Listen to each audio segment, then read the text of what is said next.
Pemerintah Kota Lok Sumawe, Provinsi Aceh, melakukan penanganan pemukiman kumuh di Desa Pusong, Kecamatan Banda Sakti, dengan pembersihan massal limbah rumah tangga.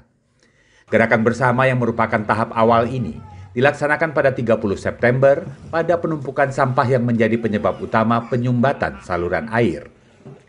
Dari hasil pengerjaan pada seluruh wilayah Pusong, jumlah sampah rumah tangga yang berhasil dipungut sedikitnya mencapai berat 7 ton, didominasi oleh sampah plastik, popok bayi, pembalut, dan kayu.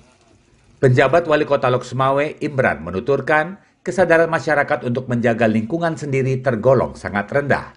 Dibutuhkan edukasi bersama pada semua kalangan agar dapat saling mengingatkan untuk menjaga kebersihan lingkungan sekitar tempat tinggal.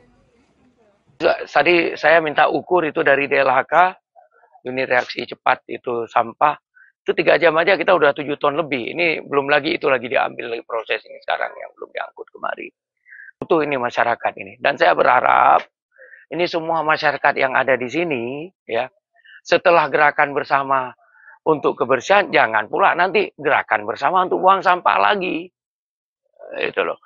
Ini harus saling sama-sama menjaga begitu. Ini udah bersih, ini sama-sama juga kita kurangi sampah pun ini. Tempat pembuangan sampah kan banyak di sini udah kita siapkan. Ayo buang sampah di situ. Toh ini DLHK ini tiap hari kok ini keliling kok ini wilayah ini untuk ini untuk. Gerakan bersama atau kegiatan gotong royong ini turut melibatkan Dinas Lingkungan Hidup yang akan memonitor masyarakat untuk lebih tertib membuang sampah.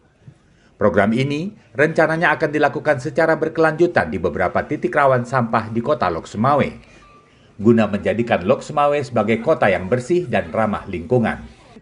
Dari Kota Lok Sumawe, Provinsi Aceh, Trifani, Kantor Berita Antara, mewartakan.